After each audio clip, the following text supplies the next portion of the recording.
Hola a todos, en este video vamos a realizar un ejercicio de movimiento parabólico. Previamente se había mostrado este simulador y se había ofrecido un reto a los estudiantes. Simplemente se les había pedido que para un ángulo determinado probaran con diferentes velocidades a ver con cuál era posible que el objeto cayera justo en el blanco. Simplemente se trataba de un ejercicio de prueba y error hasta que finalmente el objeto llegara a tocar el blanco.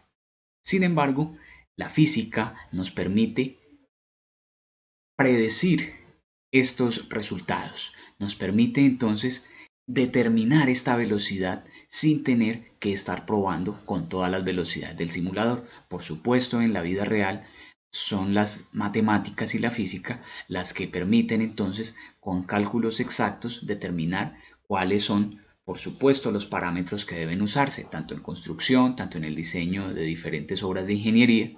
Entonces, en este caso, la matemática, la física, lo que nos va a permitir es hallar para un ángulo de 60 grados cuál es la velocidad con que debería dispararse para que llegue justo en el blanco.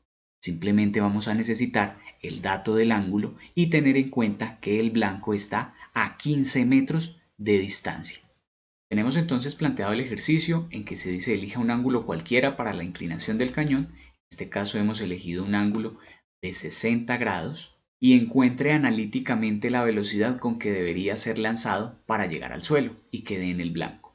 El otro dato que encontramos es que la posición máxima que alcanza es de 15 metros. Estos son los únicos datos que tenemos y me piden la velocidad inicial con que debería ser lanzado. Entonces, ¿qué hacer para resolver un ejercicio como este? Un ejercicio predictivo. Vamos a tratar de predecir los resultados del simulador para finalmente validar mi resultado con la observación del fenómeno físico. Entonces, vamos a ver qué podemos hacer para hallar esta velocidad inicial. Propongo la siguiente metodología. Teniendo estos datos, lo primero que deberíamos saber es que el movimiento, al ser parabólico, entonces va a tener un tiempo en el cual va a viajar, un tiempo que le va a tomar en ir hasta este punto. Considero recomendable primero hallar ese tiempo que tardó en viajar el objeto. Algunos conocen este tiempo como tiempo de vuelo. Entonces, el tiempo simplemente habría que despejarlo de alguna de estas ecuaciones. Recuerden que el tiempo que dure el objeto en el aire depende de la velocidad inicial en y, depende de la gravedad, pues es la gravedad la que impide que el objeto siga avanzando hacia arriba. Entre mayor velocidad inicial tengamos en y, más tiempo va a tener el objeto para viajar. Entonces lo primero que debería realizarse es hallar la velocidad inicial en y la velocidad inicial en x, que es como se ha propuesto en otros videos, el primer paso a desarrollar. Entonces la velocidad inicial en y, teniendo en cuenta estas ecuaciones, es simplemente velocidad inicial por el seno del ángulo. Y la velocidad inicial en x es velocidad inicial por el coseno del ángulo. Por supuesto, no podemos hacer la sustitución, pues no conocemos justamente la velocidad inicial. Muy bien, para resolver el ejercicio quiero que tengamos en cuenta lo siguiente. Al tratarse de un movimiento parabólico, el objeto sube y baja, y el tiempo que tarda en subir es el mismo tiempo que tarda en bajar. ¿Y qué determina ese tiempo? La velocidad en y. Una mayor velocidad inicial en y hará que el objeto llegue a una mayor altura y por tanto permanezca más tiempo en el aire. Entonces lo primero que vamos a hacer es hallar el tiempo que tarda el objeto en subir y bajar. Esto es conocido por algunos como el tiempo de vuelo. Este tiempo se puede hallar de manera muy sencilla.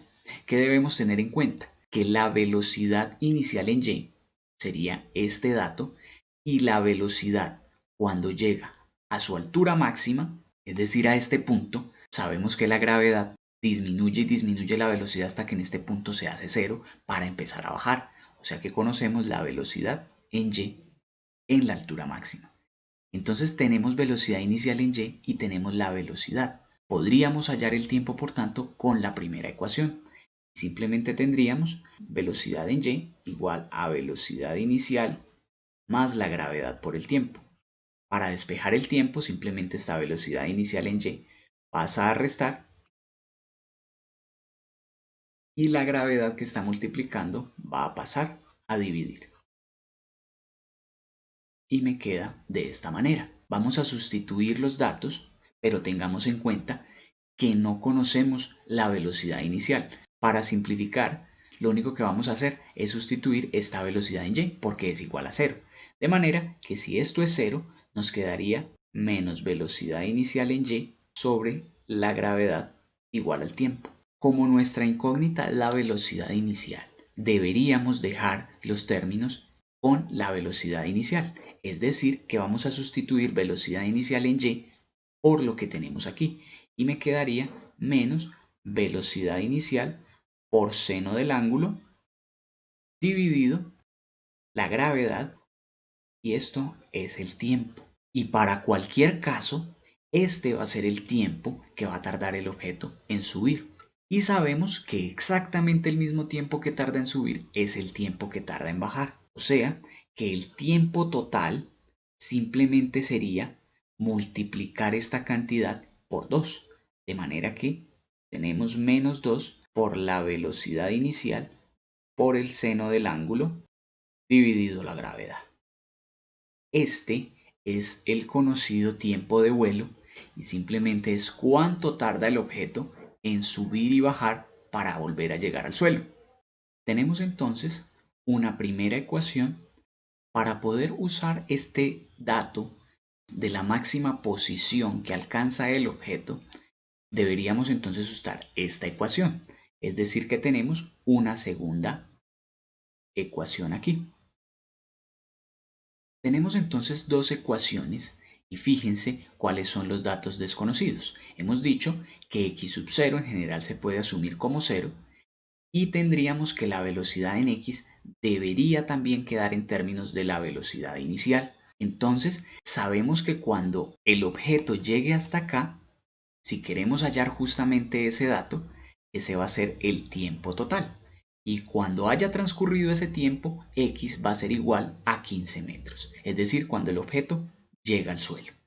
Como tenemos aquí la expresión para tiempo total y tenemos aquí otra ecuación, para poder resolver el problema, simplemente vamos a aplicar la sustitución. Tenemos dos ecuaciones, vamos a resolverlo por sustitución, es decir, esta primera ecuación la vamos a sustituir en esta segunda.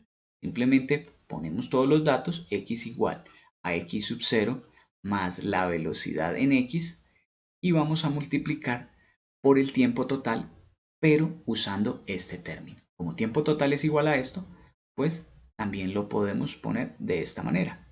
Entonces tenemos ahora una única ecuación en la cual deberíamos entonces despejar b sub 0.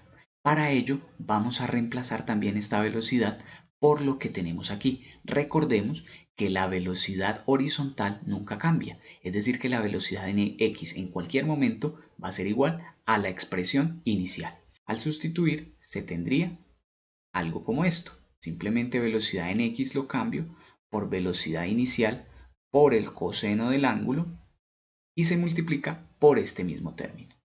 Vamos ahora a eliminar esta parte para que nos quede más sencilla la ecuación. Sabemos que la posición inicial la podemos tomar como 0 y vamos a multiplicar los b sub 0. Entonces me quedaría simplemente menos 2 por, y b sub 0 por b sub 0 será b sub 0 al cuadrado multiplicado por el coseno y el seno del ángulo. Todo eso va a estar dividido por la gravedad. Ahora, lo único que resta por hacer es despejar b sub 0. ¿Cómo vamos a despejar b sub 0? Simplemente todos estos términos que lo están acompañando van a pasar al otro lado. La gravedad por un lado está dividiendo, entonces va a pasar al otro lado a multiplicar, quedando de esta manera. Y todos estos términos están multiplicando a la velocidad inicial, es decir que van a pasar al otro lado a dividir. Y me quedaría entonces simplemente x por la gravedad dividido por estos términos.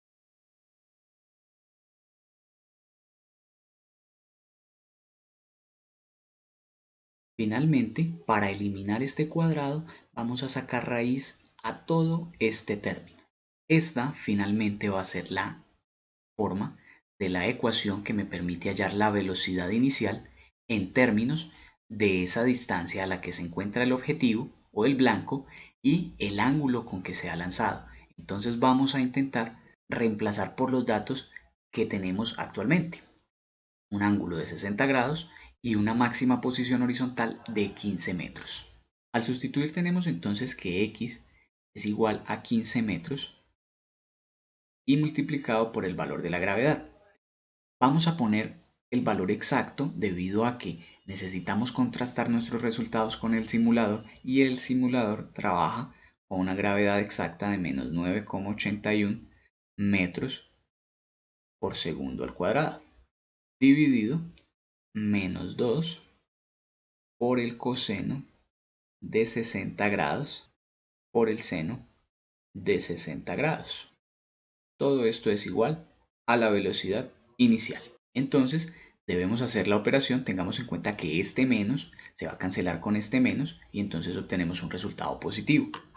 Las operaciones dentro de la raíz nos dan 169,9 metros al cuadrado sobre segundo al cuadrado. Al hacer la raíz cuadrada, eso nos da 13,03 metros por segundo. Esta es la velocidad inicial con que nosotros podríamos lanzar el objeto para que caiga justamente en el blanco. Entonces, de esta manera, con la matemática, hemos hecho la predicción de lo que va a suceder en el simulador. Repito, esta es la forma en que la física y la matemática es usada en la realidad. Esta es la forma como la ingeniería y la matemática aplicada llevan todos estos conceptos a los fenómenos de la vida cotidiana. Así se diseñan las diferentes maquinarias y todas las tecnologías. Simplemente se hacen primero los cálculos para poder hacer los diseños correctos en las diferentes tecnologías. Entonces vamos a contrastar este resultado con el simulador. Debería entonces, al lanzarse con una velocidad o rapidez inicial de 13,03, llegar hasta el objetivo que está a 15 metros. Veamos. Ya teniendo el ángulo de 60, vamos a ajustarlo hasta 13, que es el valor más cercano que vamos a tener en el simulador para lanzar el objeto. Al lanzarse, se encuentra entonces que efectivamente ha llegado justamente al objetivo que esperábamos. Entonces, de esta manera hemos demostrado cómo la matemática, cómo la física pueden ser elementos predictivos a la hora de hacer un diseño de determinada tecnología o al analizar cualquier fenómeno físico.